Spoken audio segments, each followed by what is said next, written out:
우리가 지난주에 초대교회 형성에 대해서 같이 나눴습니다. 오늘은 이제 바울에 대해서 같이 나눠보려고 합니다.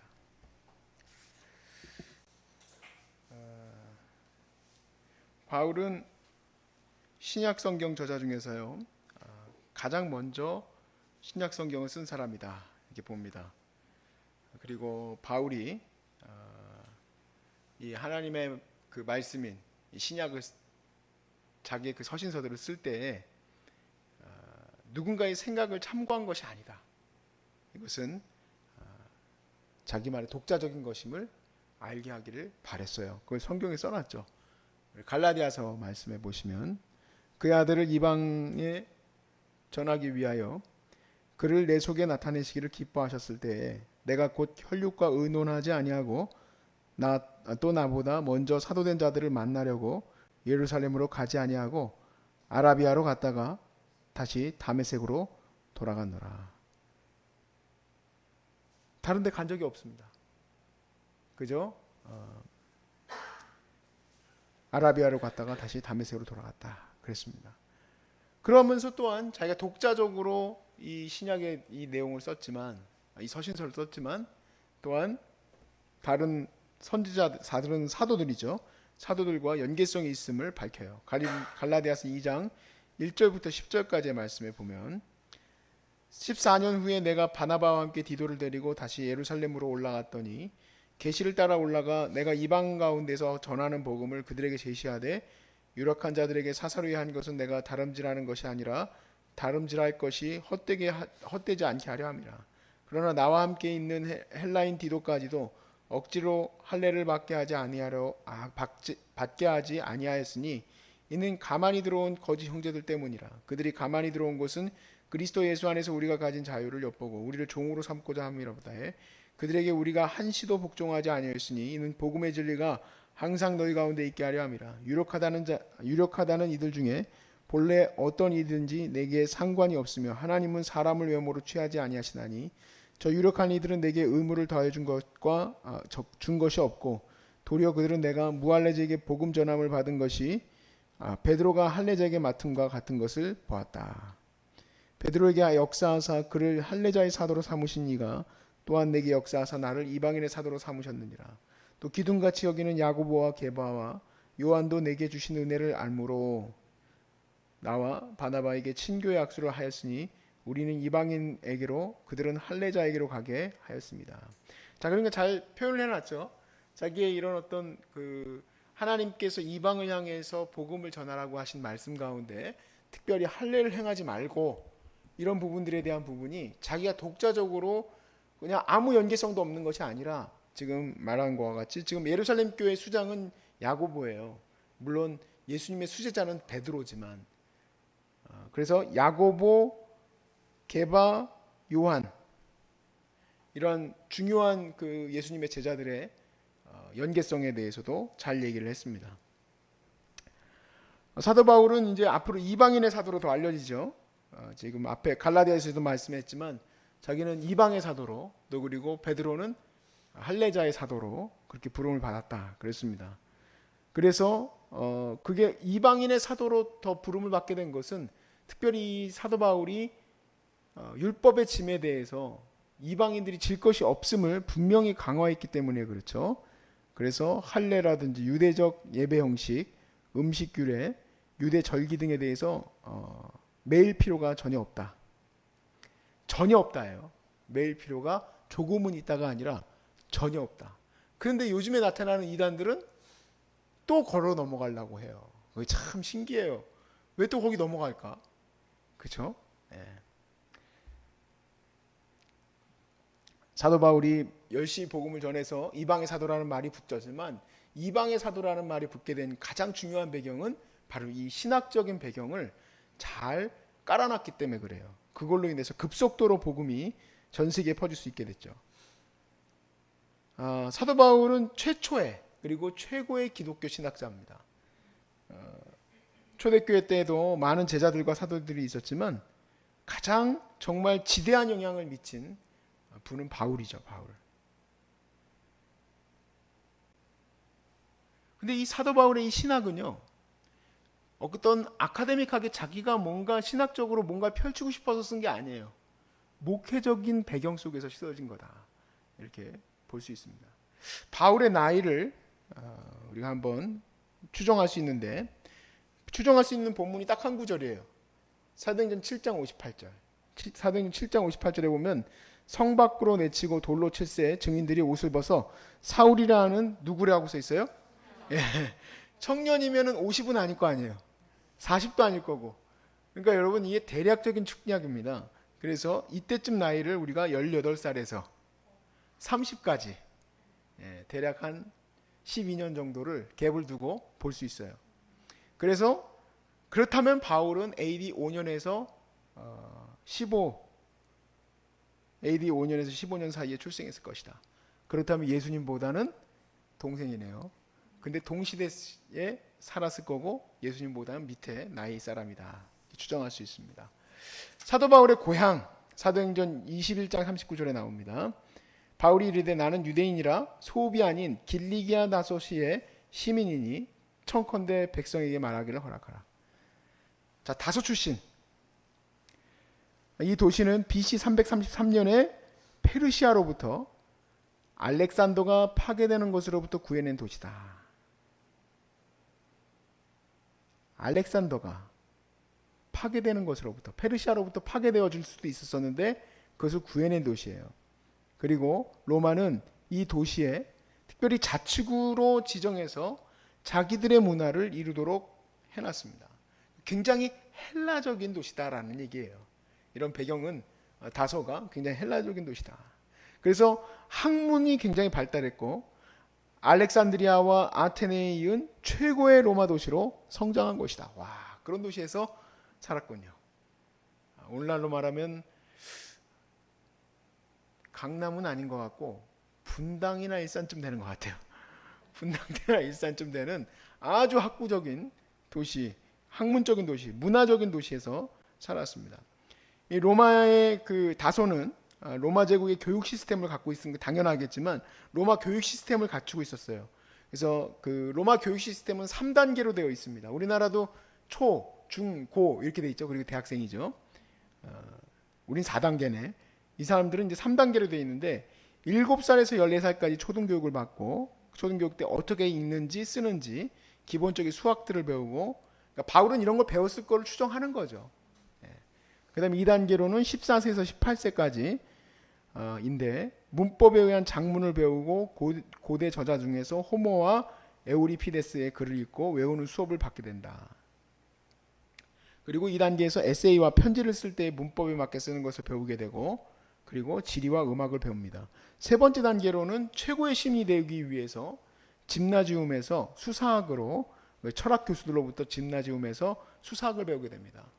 굉장히 중요했죠. 헬라 철학자들이 얼마나 열심히 자기들의 말을 논리적으로 전하려고 했는지. 그리고 이거는 정치적으로 굉장히 중요한 연결고리를 갖고 있습니다. 근데 이제 바울은 3단계 교육은 받지 않았겠죠. 왜냐하면 그가 바리새인 중에 바리새인이라는 말을 했기 때문에 그래요. 디아스포라 유대인들은 비록 밖에서 살았을지라도, 다소와 같이 다른 곳에 살았을지라도 적정한 나이가 되면은 유대의 성인식을 위해서라도 그 아이들을 예루살렘으로 유학을 보냅니다. 괜찮은 애들을. 아무나 보내는 건 아니에요. 예루살렘으로 보내게 되는데 유대인의 교육은 딱 2단계로 나눠져 있습니다. 먼저 5살 때부터 12살까지는 성경과 율법의 전통을 공부하게 되고, 요세푸스가 모든 유대인 공동체는 아이들의 첫 사고를 위해서 성경을 가르친다 돼 있어요. 성경. 그래서 우리 아내가 성경, 어린이 성경 있잖아요. 그거를 한 이 정도 사놨어요. 저는 이제 우리 아이들한테 그거를 이제 매일은 못하고, 솔직히 매일 하면 참 좋은 아빠인데 매일은 못하고 하나씩 그걸 가르쳐요. 그럼 이제 아이들한테 보여달라고 하면은 아이들이 제일 좋아하는 건 노아를 갖고 와요. 이렇게 가르치는 거예요. 근데 이제 그 수준을 넘어서야 되는데 아직도 그 수준이야. 근데 이 유대인 아이들은요, 첫 사고, 이 사고 어떤 가치관이잖아요. 이 정립의 제일 중요한 부분은 성경이에요. 성경. 그 유대인들이 전 세계를 지배하는 거예요. 하나님 말씀을 먼저 배우니까. 우리 아이들도 말씀부터 배웠으면 얼마나 좋을까. 바두기보다는 말씀을 배웠어야 되는데 바두가 안녕보다는 그렇죠? 13세가 되면 이제 유대인들은 아이들을 율법의 아들이라고 칭하여요. 이제 성인식이 되는 겁니다. 그래서 이 단계에서부터가 바로 랍비로부터 진짜 이제 집중적으로 성경 공부를 하고 그리고 로마의 기본 교육을 받고 이런 것들을 하게 돼요. 자, 그러니까 사도 바울은 로마 교육도 잘 받았고 회당에서 성경 공부와 또 유대 전통도 받고 유대적 사고에 대해서도 배양을 받았어요. 그뿐만 아니라 굉장히 바울은 탑 클래스였죠. 가말리엘 문화상으로 들어가셨습니다. 이 말은 무슨 말이냐면 정치인이 될 수 있는 그 길로 들어가고 있었죠. 사도행전 23장 16절 말씀에 보면 바울의 생질이 그들이 매복하여 있다함을 듣고 와서 영내에 들어가 바울에게 알린지라. 자, 이거 잘 보시면 바울의 뭐가 있어요? 잘 보세요. 23장 16절에 보니까 바울의 생질. 생질은 누이의 아들이죠. 누나의 아들이잖아요. 그러니까 바울에겐 누가 있었다는 얘기예요? 누나가 있었던 거 알았어요, 몰랐어요? 몰랐죠. 바울한테는 아무튼 결혼한 누나가 있었어요. 결혼한 누나가 있었고 바울은 그 집에서 잠시 동안 머물 수도 있었겠죠. 누나네 집이니까. 제가 이거 하는 거는 성경 공부 중에서 여러분들이 그냥 말씀만 들으면은 그냥 오늘 은혜가 됩니다. 그런 내용을 하는 게 아니에요. 이 바울에 대한 여러 가지 배경들을 여러분들께 알려드리는 거예요. 그러니까 바울에게는 누나도 있었고 누나 집에서 기거하면서 이렇게 선교 활동을 펼칠 때 그런 일들을 했을 것이다 추정할 수 있습니다. 자, 이 부분이 성경적으로 이렇게 기록되어 있습니다. 사도행전 22장 3절에 보니까 나는 유대인으로 길리기아 다소에서 났고 이 성에서 자라 가말리엘의 문화에서 우리 조상들의 율법에 엄한 교훈을 받았고 오늘 너희 모든 사람처럼 하나님께 대하여 열심히 있는 자다 그랬습니다. 자, 가말리엘은 어떤 사람인가 하고 봤더니 사내들인의 멤버예요. 그러니까 유대의 정치인들의 멤버다 이 얘기예요. 사도행전 5장 38절에 39절에 보니까 이제 내가 너희에게 말하노니 이 사람들을 상관하지 말고 버려두라. 이 사상과 소행이 사람으로부터 났으면 무너질 것이요 만일 하나님께로부터 났으면 너희가 그들을 무너뜨릴 수 없겠고 도리어 하나님을 대적하는 자가 될까 하노라. 가말리엘의 말이거든요. 가말리엘이 이제 그 기독교인들을 보면서 이 사람들을 가만히 두라라고 얘기를 해요. 굉장히 합리적이신 선생님이세요. 합리적인 랍비고 그렇기 때문에 감정적으로 이렇게 접근하지 않고 중재하는 역할을 했습니다. 자, 또 뿐만 아니라 사도 바울이 헬라 교육을 받았음을 알 수 있는 곳이 몇 군데에서 이제 등장을 해요. 자, 아테네에서 설교하는 부분을 보면 사도행전 17장 28절에 우리가 그를 힘입어 살며 기동하며 존재하느니라. 너희 시인 중 어떤 사람의 말과 같이 우리가 그의 소생이라 하니. 자, 이 부분은 시인 아라투스 제우스 찬가의 일부다라는 것을 보게 돼요. 영어로 써놨는데 혹시 써놨어요? 왜 안 썼어요? 그 인용인지 몰랐구나. 영어가 없었나요? 그럴 리가 없는데. 네, 안 써놨습니다. 그래서 아라투스 제우스의 찬가를 제가 인용해놨는데 예은이가 안 써서 그냥 제가 말씀을 드리면 이래요. 큰일 났네. 영어로 다 읽어야 되겠네. 아니 근데 그걸 다 읽을 수는 없고 그냥 맨 마지막 구절이 이겁니다. We are your children, we are learn of all. 그래서 우리가 당신의 자녀입니다. 우리는 당신의 모든 것입니다. 모든 이렇게 아무튼 지금 당신의 소생입니다 하는 이 얘기가 갑자기 사도 바울이 툭 튀어나온 게 아니라 이미 사도 바울은 신 아라투스의 그 제우스의 찬가를 그대로 인용하고 있다 이 얘기예요. 너 이거 갑자기 어떻게 나오니? 그 마지막 구절 부분이에요. 그 부분을 인용했다 이 얘기예요. 그 부분을 인용했다. 아테네에서 전도할 때 그 부분을 인용하는데 이거는 헬라의 교육을 받았음의 증거로 볼 수 있습니다. 디도서 1장 12절 말씀에 그레데인 중에 어떤 선지자가 말하되 그레데인들은 항상 거짓말쟁이며 악한 짐승이며 배만 위하는 게으름뱅이라. 근데 이게요 사도 바울이 한 얘기가 아니고 BC 16세기 시인 에피멘디데스가 한 말이에요. 시인 발음도 안 되네. 에피멘디데스가 그레데인들은 거짓말쟁이다 이렇게 얘기를 했어요. 자, 고린도서 15장 33절에 속지 말라 악한 동무들은 선한 행치를 더럽히나니, 이거는 BC 3세기에 타이스 연극의 한 구절이다. 자, 이 구절이 얼마나 유명했냐면 그 당시에는 우리가 죽느냐 사느냐 이것이 문제로다 하면은 거의 대부분 아시죠? 햄릿의 대사인데 당시에 이게 그 정도의 대사입니다. 그 정도의 대사. 속지 말라 악한 동무들은 선한 행실을 더럽히나니. 이 정도로 추측해 봤을 때 대략 초등에서 중등 정도의 헬라 교육을 받았다라고 본다고 합니다. 바울과 로마 제국, 바울은 성경에 의하면 자신의 로마 시민권을 적절하게 사용합니다. 바울은 로마의 시민권자인 건 다 아시죠? 바울이 로마의 시민권자지만 그거 가지고 뭐 이렇게 생색내는 건 아니고요. 죽을 고비가 있었을 때나 또 그리고 가이사에게 갈 때 쓰이게 되는데, 사도행전 16장 37절에 39절에 보니까 바울이 이르되 로마 사람인 우리를 죄도 정죄하지 아니하고 공중 앞에서 때리고 옥에 가두었다가 이제는 가만히 내보내고자 하느냐. 자, 로마 사람은 죄를 묻지 않고 때릴 수 없어요. 이게 이제 죄인인지 아닌지가 구별이 딱 돼야 되는데 딱 얘기하는 거예요.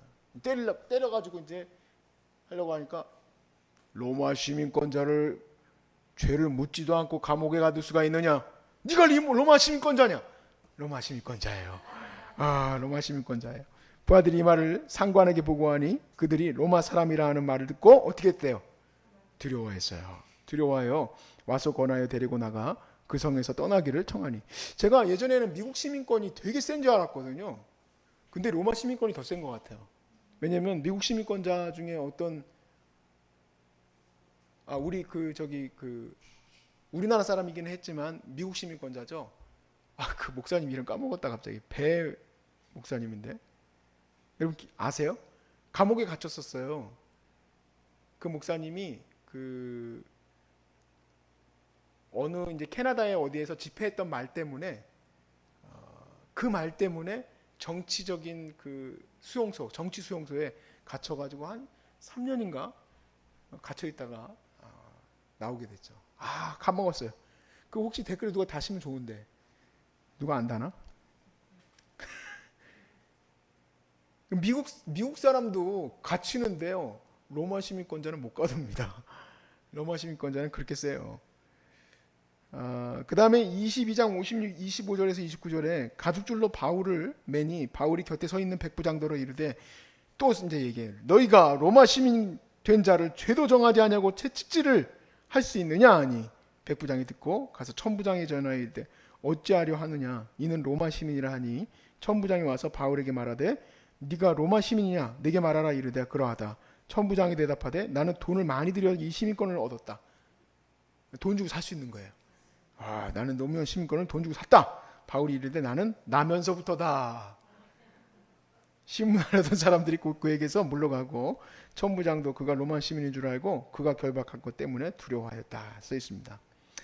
자, 바울이 로마 시민권을 가질 수 있는 길이 도대체 어떻게 그런 로마 시민권을 가질 수 있었을까를 우리가 추측할 수 있습니다. 할아버지가 로마 시민권을 얻었거나 아버지가 로마 시민권을 얻었거나예요. 왜냐하면 바울이 난 나면서부터 로마 시민이다 했기 때문에. 할아버지나 아버지가 로마에 공을 세웠어야 됩니다. 유대인으로서 로마에 공을 세워놓아야 되는데 바울이 텐트 메이커였죠. 천막을 만드는 사람이었어요. 그로서 알 수 있는 게 뭐냐면 할아버지나 아버지는 로마 군인들을 위해서 텐트를 만들었던 사람으로 우리가 알 수 있습니다. 우리가 텐트 메이커 하면 꼭 사람들이 자는 캠핑하는 그런 텐트로 아는 사람들이 많은데, 로마에서 필요한 텐트가 왜 필요하냐면 그 바로 천막에 필요한 이유는 군용입니다. 군용. 계속해서 전쟁을 했던 나라이기 때문에 용병들과 그 군인들이 전국이 아니지 전 세계에 퍼져 있어요. 그래서 바울이 어디를 가든지 이 일을 할 수 있는 거야. 그 진짜 좋은 시대야. 선교하기 너무 좋은 시대야. 자비량 선교. 어디 가든지 먹혀. 어디 가든지 다 헬라오고 어디 가든지 천막 만들면 돈 먹고 살 수 있어요. 되게 좋죠. 근데 이제 그게 바울이 그런 사람이었기 때문에 아버지나 할아버지가 텐트로 군인들을 도와줬기 때문에 그래서 그 시민권을 줬을 거고 그 공에 대해서 그래서 자연적으로 바울은 로마 시민권을 가질 수 있었을 겁니다. 자, 로마 시민은요 가이사 앞에서 자신의 법적 문제를 어필할 수 있는 권리를 갖고 있어요. 근데 그 권리를 갖고 있다고 해가지고 반드시 무죄가 된다는 얘기가 아닙니다. 어찌됐든 어필할 수가 있다는 얘기예요. 그러니까 어필할 수 있었기 때문에 사도 바울이 사도행전의 마지막 증으로 가게 되면은 로마로 압송되죠. 로마로 왜 갑니까? 로마로 가는 이유는 가이사에게 복음을 전하려고 하는 거예요. 그리고 그 일이 가능했던 이유는 바울이 로마 시민권자이기 때문에 유대인들 안에서 종교적인 문제로 죽을 고비에 들어가 있지만 그는 로마로 압송되는 권리를 갖고 있습니다. 그래서 가게 되는 거예요. 우리가 바울의 직업 텐트 메이커입니다. 사도행전 18장 3절에 생업이 같음으로 함께 살며 일을 하니 그 생업은 천막을 만드는 것이다.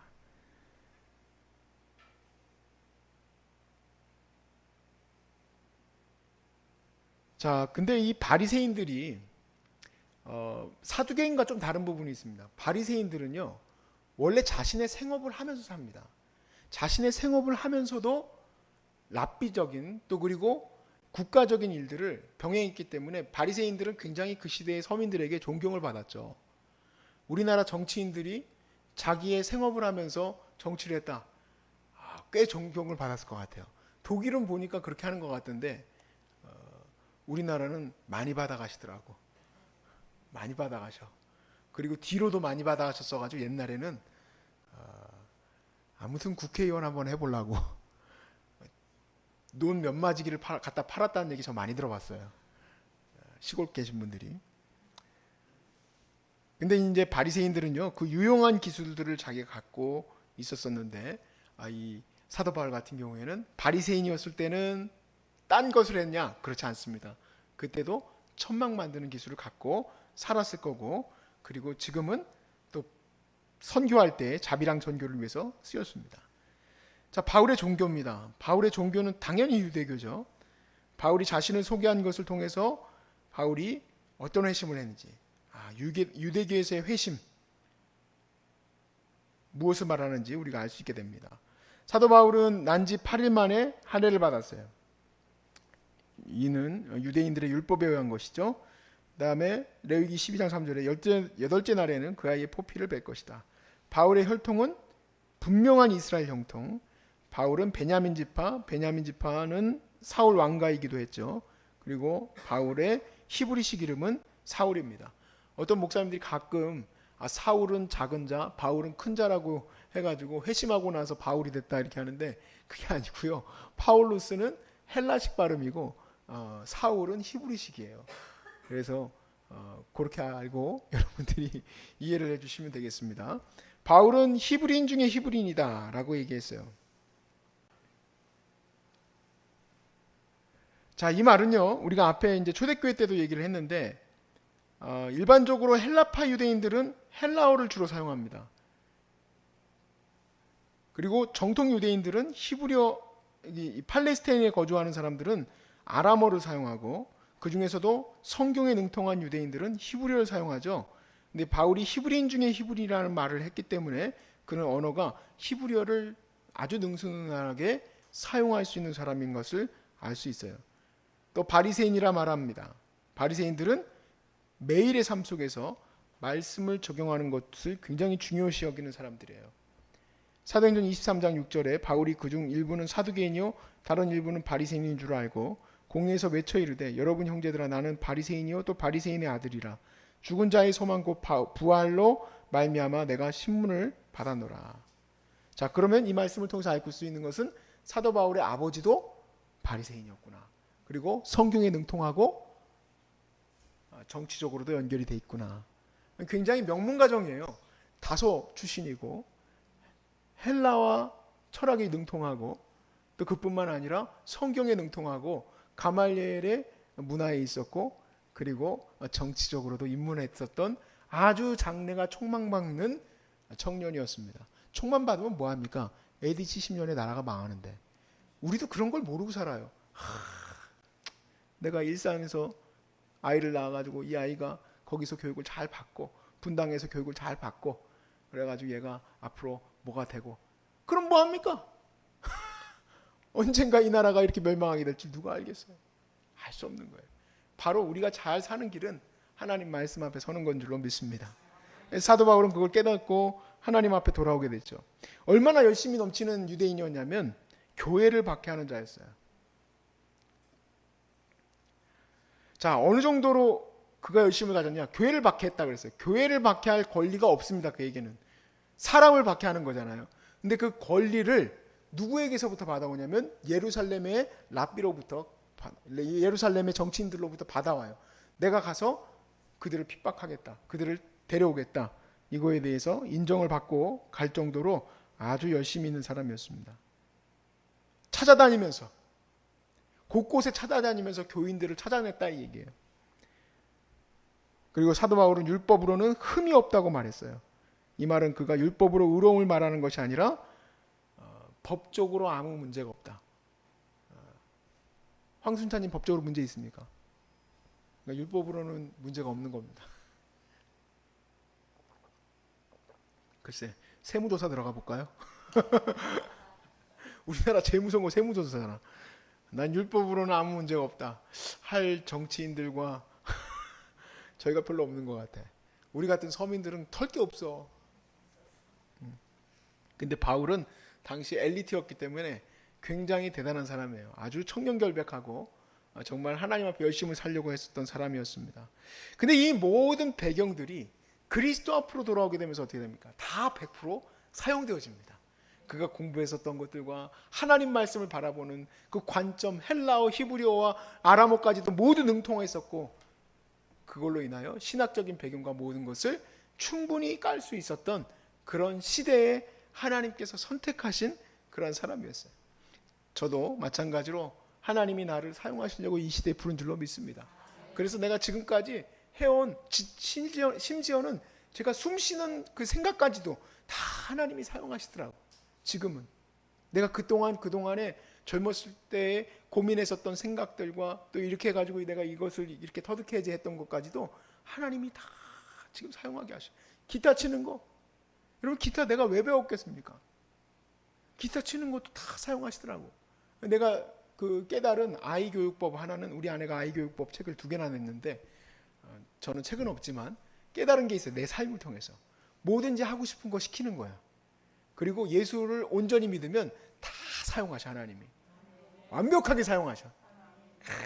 얼마나 그렇게 하나님이 사용하시길 좋아하시는지 우리를. 여러분의 삶에서도 그러한 은혜가 있길 바랍니다. 오늘 바울에 대해서 나눴는데 바울의 성경에 나온 부분만 가지고 나눴지만 아마 많이 상당 부분 또 새롭게 알게 된 것도 많이 있을 거예요.